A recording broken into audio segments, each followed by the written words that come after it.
Hello everyone, this is House Corvo. We're going to be doing a shield crafting tutorial video today. It's going to be part 1. Today in this part, we will be going over how to do essentially the base blank canvas of the shield. This looks kind of rough right now, but I assure you by the end of this series, this is going to be beautiful. The things you need is you're going to need these kind of, classic puzzle mats everybody's seen, in any gym you've ever gone to or anything like that. Or some of these kind of rolled out mats, also alternative. And another important part is this blue camp pad. You can find these at Walmart. This foam you can find at hardware stores, Harbor Freight, there we go, that's what it's called. Stuff like that. And then next, this is very important. This is the glue contact cement we will be using for this. This is very important. You're gonna need this. That is probably one of the strongest adhesives you can use for this kind of thing, and it makes these shields last literally decades. After that, brushes, writing implements, cutting implements, all that kind of standard tools. But the next thing you're really gonna need, you're gonna need a heat gun. And you can use a hair dryer, but this is just gonna be a lot faster and a lot more efficient using one of these. So I'm gonna go ahead and clear off some table space for us. Out loud. I'm gonna open this up. We're gonna go ahead and we're gonna start cutting. So I've already got most of the base pieces already cut for the shield I'll be showing you guys today. But we do need one more piece, and I figured I might as well leave this for you guys to show you at least our kind of method of how you cut these shield pieces out. So I'm sure you've seen in our videos we have a kind of standard shield we like to use, which is a kite shield. It has a center boss. It has a round top that comes to a point at the bottom. And that's the kind of standard shield we're doing normally. But today, we will be using this foam to do the exact same construction method as those, but we will be making single round shields instead. I'm sorry if the rain is showing up in the video. Nothing we can really do about it today. But you guys can probably still understand me perfectly fine. When they're rolled up like this, I find it really helpful to roll them back on themselves to help them when you unfold them, they're a little bit more flat. So when you're doing the cutting and measuring, you can kind of do really any kind of shape. You're not really locked down in style shape. That's definitely something which is totally up to how you personally designing your shields want the shields to be at the end of the day. But today, just for simplicity, we're doing the classic, just a simple round shield, so you guys can get kind of an understanding of how. I just put the cap back on the Sharpie. You can get kind of an understanding of where the process comes from. So essentially, what we were doing, and we'll go over this again when the time comes, is we will be taking this gray foam that I am drawing a circle onto right now. And we will be sandwiching 2 of these pieces around that blue camp pad that I showed you. And the reason for this is, one, because the blue camp pad is really good for the compressible nature of the shields. It also will rebound any sort of impacts that it takes. But it's not very good for the surface of the shields. And also, you want your shields to be a bit thicker, because if you go too flimsy, well, then they just kind of wobble, and then when you get hit, take a sword hit or anything, then they're kind of useless. So it's better to have multiple layers and having a thicker shield at the end of the day. But you also don't want to go too thick, because then it just gets real heavy, and that's not very fun. So you also, whenever you're picking a shield design, you don't want to go a gigantic rectangle unless you're going for some sort of big Roman design or a pavese, something like that. But you want to generally try to avoid that because of things called moments of inertia, if you know what that is. But that's enough nerd talk. It's time to cut this stuff apart. So I'll be using this blade today. When you're cutting this, it is going to end up cutting rough. You're never going to get a very nice edge. I mean, this blade is a little bit dull, but even with a brand new sharp blade, it's never going to cut perfectly. If you cut it a little bit at an angle, so the edge is angled a little bit, that's fine. That's not going to dramatically change it, because whenever you cut your shields and you draw your shields out, cut it a little bit bigger than you intended it to be, because one of the later steps that you will see we'll be sanding the edges down to get them all nice and smooth, and then we'll be doing some other work to cover up the edges to make them all nice and pretty. So don't super worry if this step gets you a really kind of rough shape. You know, that's fine. That's completely fine. And I am sure historically there were plenty of times where some carpenter was making a shield and it started off real rough and ended up becoming super nice. So whether you're doing this to make historical replicas for foam combat, or you're doing this because you're a nerd doing some LARP combat, or you're just bored, had extra foam, you know, whatever you're doing this for, at the end of the day, don't be worried if it starts out rough. I mean, I just completely screwed up that edge, but it's fine. It's not the end of the world, at least not today. So, put that to the side, and now you have your rough cut base. So, this is going to be one front or back of the round shield, and then we will be taking this other one that I already have cut out, and we'll be putting this here. Now, you may notice I have this little extra piece, and this isn't quite a circle. Well, that's because the blue camp pad is rather thin, at least the ones that we get up where we live. So, but that's fine. For the interior part, you can do this in multiple pieces, and it's not really going to be extremely detrimental to the integrity of the shield, because this is more here to be that squishing layer, because this stuff is a little more compressible than the other foams are. The exterior parts is what needs to be one continuous piece. That's really important. But, to get started, we'll use this one that's already a little more flat. As everything falls on the floor, that's how this goes. This is the next step. This is the step that is probably the most crucial, because a lot of people get this wrong. So this is where we're going to start gluing. Give me a second here.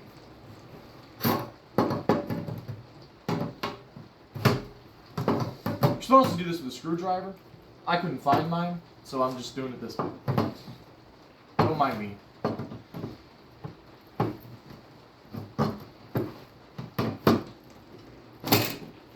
And I already shook this up, but when you first get this can, make sure you shake it up real good. Actually, I might shake it up a bit more, just undo all that work I did. Look at me. I'm genius.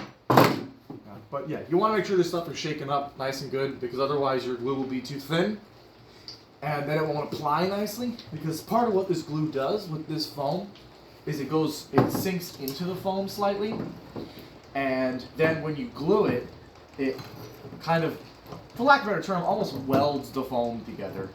It's not entirely accurate, but you get the point. So, it creates a really strong bond, and I'm sure you guys on this channel have seen Rex has a shield that has a raven on the front. It has his name on it, and that shield, believe it or not, is almost 10 years old. And he hasn't even had to replace the paint on it because of how durable that shield is. So this foam will really last forever. We have another shield that's a little bit older than that, and we had to retire it only because the PVC for the handle broke. The actual shield itself is completely intact. Alright, so here's the fun part. Normally when you do this, if you're especially doing like a bunch of shields, you want to make sure you have really good ventilation. I've already done one of them, and this is not very large, so this will be fine. But any other time you're doing this, make sure you have ventilation, because this stuff, it gives off fumes. We're just doing one shield today, so it'll be okay. But just be mindful of this. It's also raining today, so we couldn't do it outside. So you want to take one of these, you know, everybody's seen these, used them in middle school or wherever. Take these brushes, and you're going to want to spread this out all over the shield. You want to make sure it's nice and even.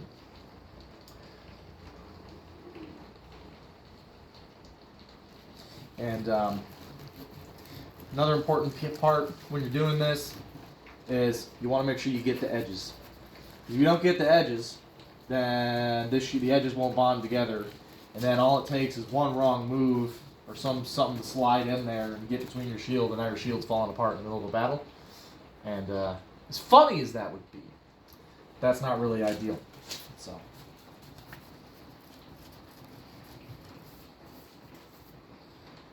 just bear with me here, guys. And fair word of warning: if you get this stuff on your clothes, it's part of your clothing then. Because there's not, unless you're willing to cut it out of your clothing, it's never coming out. So be mindful of that when you're working with this. I know I shouldn't be wearing a House Corvo hoodie doing this, but it's fine. I know what I'm doing.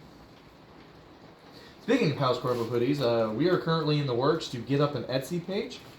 We will be posting that once we get it up and running, where you can actually go and buy these House Corvo hoodies and some other merch we'll be creating. And we'll be regularly updating the website, so, you know, you can go in and get yourself your own House Corvo merch. It'll be all fun, great. And, yeah, everyone will be happy. You can represent wherever you go, any LARP you go to, any bar you go to, any church gathering you go to. I don't know. Whatever you all do in your spare time. Now we can set that to the side. Now something else you can do. So notice how this shield, the way it was wrapped is making it curve a certain direction. When you glue the blue piece on, it's better to make the curve go against the natural curve of the other piece. That way they even out and the shield doesn't become warped. So if I want it to curve this way, then I need to apply glue on this side. Now, maybe some of those of you who are a little more astute notice which piece I'm doing second. I'm doing the blue piece second because the blue foam, the camp pad, absorbs the glue more than the gray foam does. And that means that there's less of a window for me to be able to do the more crucial step. So I'm doing this piece second so that it has less chance to absorb all the glue, and I can use the heat gun in the way that it needs to be used to make the shield actually go together stronger. And you'll see what I mean in just a moment. And my brush is already disintegrating. That's why you want to use these brushes. Don't use a nice fancy hairbrush? Not a hairbrush. Don't use a hairbrush, guys. Don't use a nice paintbrush or anything like that because it will destroy your brush. That's why we use these, because these things cost like 5 cents. So you're not really wasting much. And honestly, I think I need to discontinue this one already. So bear with me, guys. You will go through these like crazy. I will actually use an old one that's not completely destroyed yet.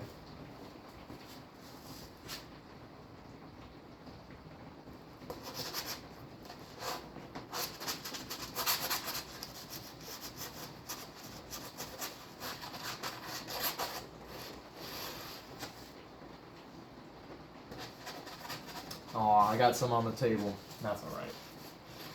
This table has seen many days of glue and paint, and you can probably even tell.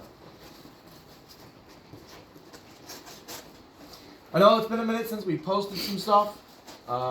More videos will be up and coming. We actually had a house practice yesterday. I know we're a few videos behind on stuff that's been going on, but now that the season's coming back and spring is here, you can hear the rain. The spring rains are already here. So now that that's all here, we'll start uploading and getting stuff back on track. All right, now here's the fun part. This is the part that you should have ventilation for. The heat gun. Now this is kind of loud, so I'm going to have to be a little loud myself. But with the heat gun, you're going to want to make sure, let's bring the camera in here so you can see. When you apply the heat gun, you'll notice this change on the glue. It starts to bubble, and it will turn from this kind of snot color and will become bubbly and a brighter color. And you'll see it really good on the gray shields too. But you want to make sure that the whole shield, the whole base of the foam, has this happen. So what this does, not a chemist, but I know that this heat causes a reaction in the glue and makes it incredibly tacky. Now, if you don't know what tacky is the technical term for when a substance is adhesive. So this glue, when you activate it like this, is permanently tacky. It never goes out. It never stops being sticky. So it's really important that you heat it up like this, because this is what makes the shield so durable. This is really what makes them last so long. Because if you don't heat up the glue like this, it will stay for a while, but not long enough to really use. You might get a couple uses out of it before it falls apart. So this is really a vital step. Now you may have also noticed I applied glue to both shields, and you may be asking, well, guy from House Corvo, are you going to be heating up the other shield piece? Yes, I am. I'm just doing this one first, because you can even probably tell some of the parts where it wasn't quite as even, it's already completely soaked into the foam. The heat will still cause the reaction to happen correctly, but this is why you got to do the blue parts first. And you can also notice that the heat from the heat gun is causing the foam to warp, but that's fine. As long as you're not trying to boil the foam, you'll be fine.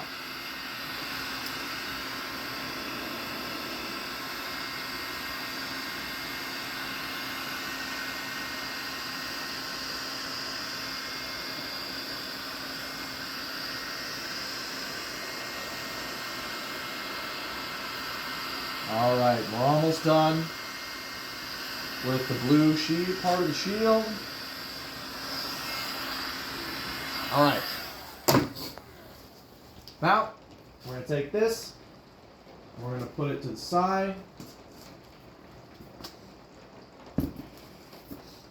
Now we're going to go ahead and do this part. And you can see this foam did not nearly absorb all the glue as much as the others, but now you can really see that reaction happen.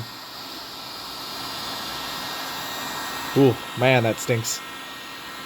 It smells bad, but this is how you get a shield that lasts.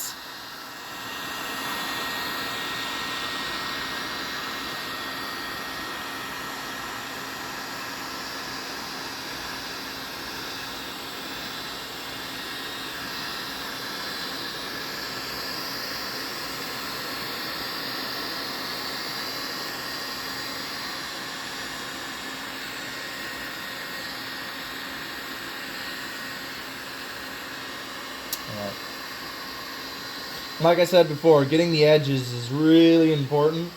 So when we come up on the edges, I'm going to make sure to get those nice and good.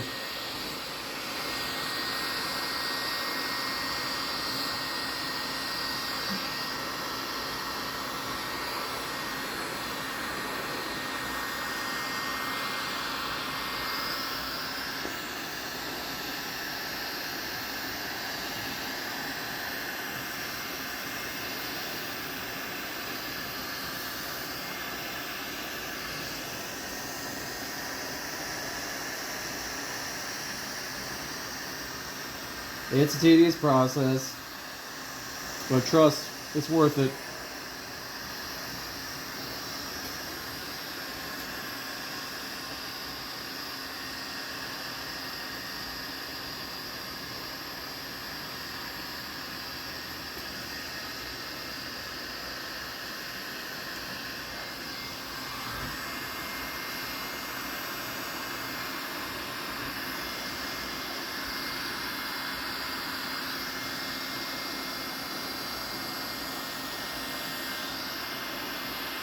Alright, that's probably fine. Alright, now, this is the part that you only really got one shot at. If you do this wrong, you have a couple seconds where you can try to recover it, but it's really vital that you get this to line up first try, because if you don't, there's not really any undoing it. Now, you are going to see there's a little bit of a, discrepancy between the edges of the foam. That's gonna happen. As you guys saw, I kind of messed up cutting this piece a little bit. That's fine. That edge is never gonna be perfect no matter what you do, unless you got a big cookie cutter. That's absolutely fine. And you are gonna notice I do have this little sliver left over here where this piece goes. What we're just gonna do is, while that's sitting right here, I'm gonna go ahead and apply glue to this piece, and we'll do the exact same thing. Don't worry, guys, it'll be a lot faster.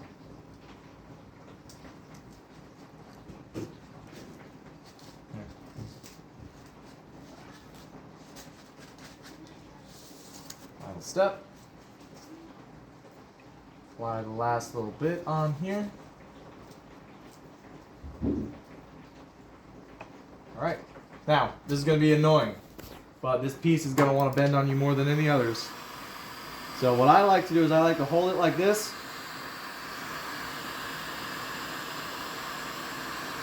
Heat up this end.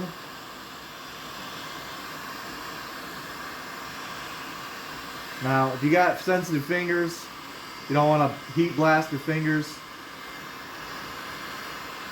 So I heat it up right to the point where it's too hot. Then I move my hand up back on the first part I did. Now that it's cooled down, and and heat up the center. Now little piece is ready to go. Once again, gotta be careful to line it up properly. You want this as close to fill that gap as much as possible. Press it on down on the already activated part of glue on the other side. And there you go. There you go. You got the start. So now you can see, because we put the opposing warps against each other, it's a pretty flat shield. But to get it all the way nice and perfect, you set it down on the ground. The mats are made for the floor anyway. Almost hurt yourself? Don't do that. And take something big and heavy, flat, lay it down on your shield. Anything you got, warp fine. And take something else heavy, and put that down on top. Give that a few minutes. The glue will set real fast, but just to let it kind of calm down and everything. And yeah, it's great. So that's pretty much what you do for those parts. Now, pause. Hey guys, welcome back. Now, we gave them that a few minutes to set, and we're doing the next side. Everything we just did, gotta do it all over again.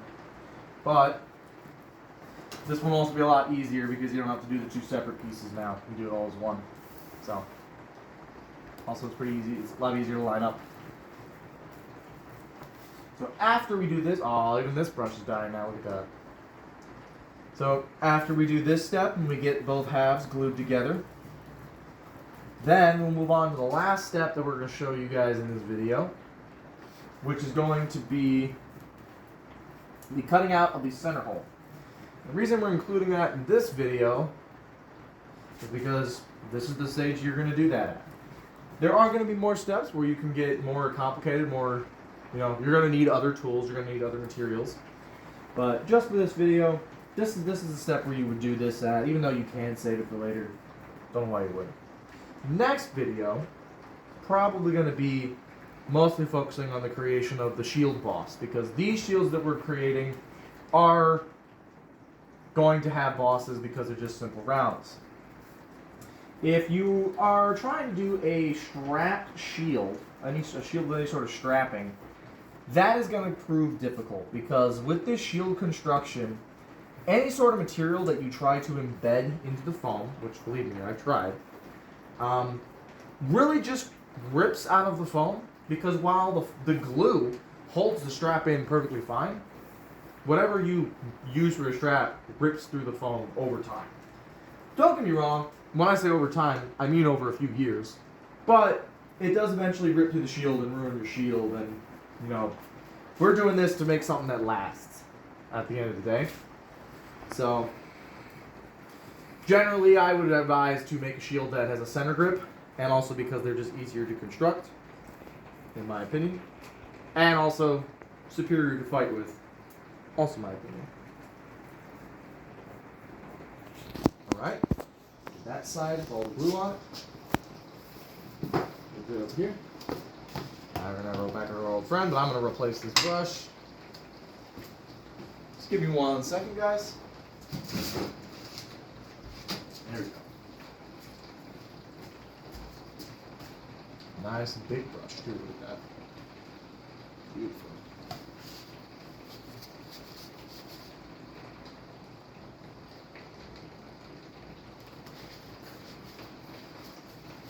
Now, when you're doing this part of the shield, especially since we've got a gap right here, if you want to try to put more glue in this gap, that's totally fine. And I would honestly recommend it, because this glue, if you do it enough, will take up that space. And when you heat it back up again, that glue will then rebond that foam more together and make that gap less of a risk to your shield coming apart. Now, of course, if you're sandwiching the blue foam properly, then that won't be an issue. But more is more at the end of the day.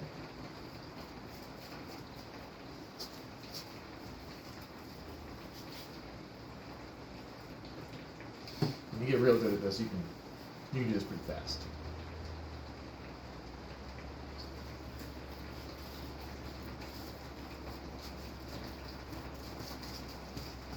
Make sure you get the edges.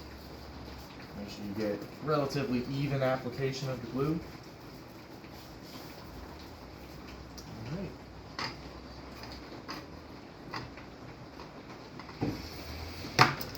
whip out your heat gun, do the process all over again.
Since this is one of the final steps that we're going to do for this part of the shield today, I'm going to intentionally mess something up so that if you guys mess it up, you'll know exactly what to do in the event that this happens. What I'm going to do is I'm going to intentionally misalign the pieces and show you how to deal with that in the event that you do misalign the pieces, so that it keeps you from having to completely restart your shield.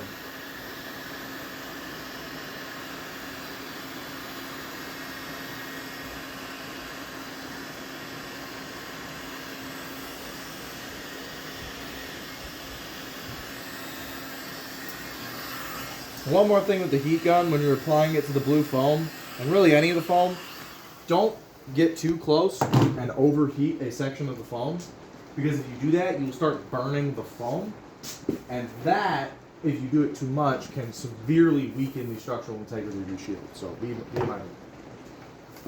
Another thing, when you're doing this, is twofold. One, if you want to help prevent the shield from curling up on you while you're working on it like this, I suggest starting from the center and working your way out.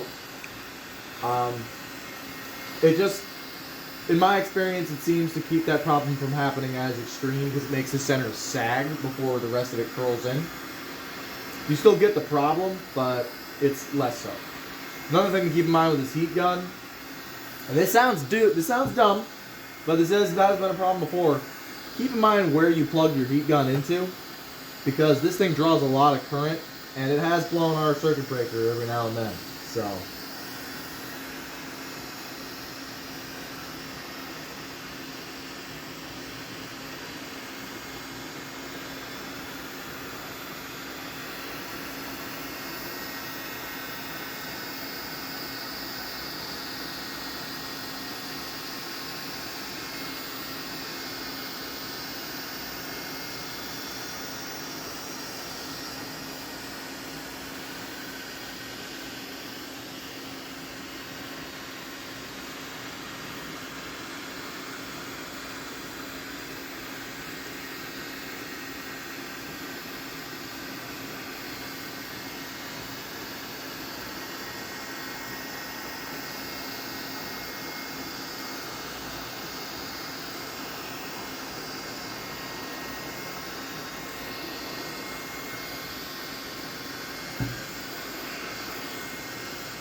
while I'm sitting here finishing up the last bit of the heat gun, I want to take this moment to give a shout out to my lovely camera woman.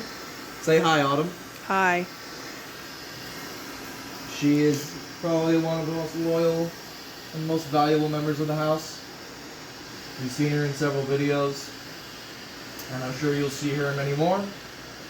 She has her own blog, which we can link in the description.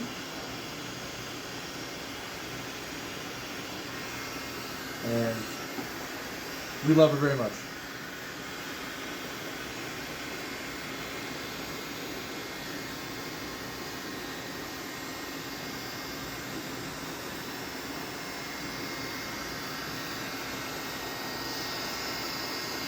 Right.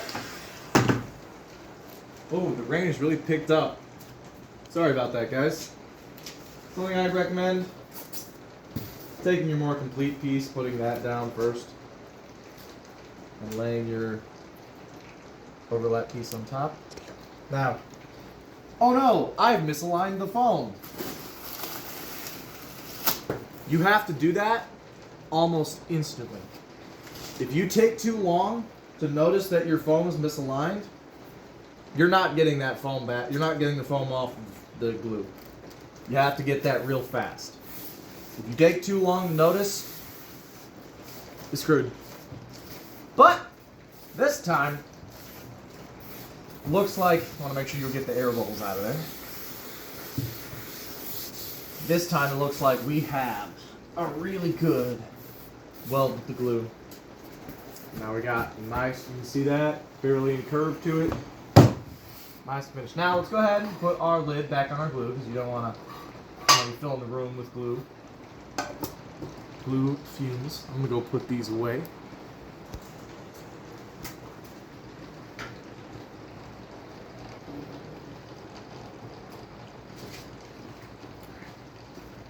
Now back here. Now we're going to do the same thing we did before. Throw that on the ground. Take a table, anything flat, heavy object. I'm going to put another heavy object on it. And then, in a minute, when that's done, we'll punch out our hole. Go ahead, pause. Hey guys, final step, cutting out the center hole. Now, before I do anything else, I'm going to make sure I close this.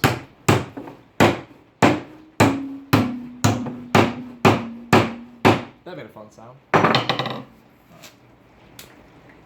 Now, when it comes to picking the size you're going to cut the center hole, that is totally up to you. We're doing them about 5 inches across.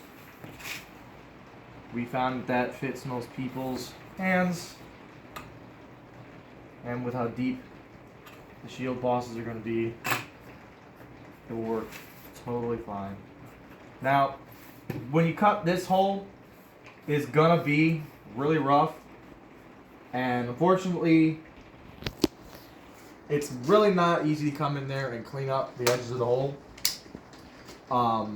But because it's gonna be on the inside of the shield boss, no one's gonna see it, so it's not really as vital to be as nice. So if it's a little rough, that is okay. If you really want to clean up the inside of the hole for the handle, you can. I would probably advise the best way to do that would to be sandpaper, just as normal. But like I said, that's a pretty tedious and inconvenient task. Want to make sure you cut that glue as well. You could theoretically cut these all as one step before you glue them together. That's totally fine. But you can tell I did not cut all the way through because of the thickness of it, so I have to come back on the other side and do it again. And this is really where the disparities come from in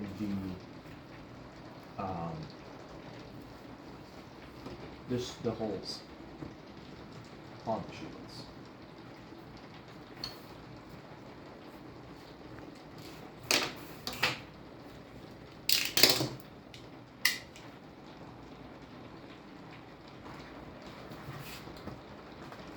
Like I said, this part's not going to be perfect, but no one's really going to see this part except for the person holding the shield, and they should be focusing more on the enemy they're fighting than anything else. So.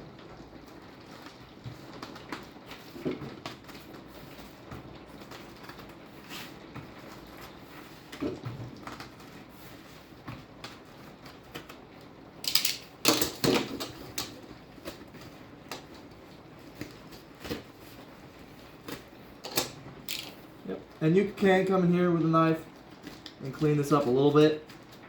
Nothing wrong with that.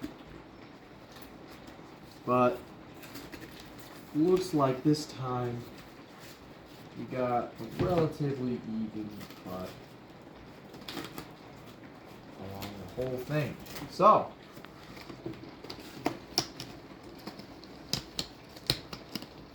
as my knife literally breaks. That's fine. I'll fix it later.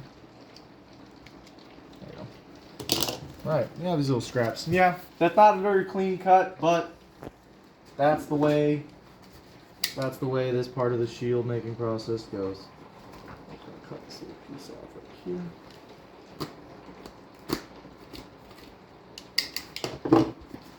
Alrighty. And there you go. And you can pick which side you want to be front and back based off of how well it looks. But we have this little puck. And now, because we already did one before the video, we have 2 rounds that we can start with. And in the next video, we'll go over the next steps. See you then.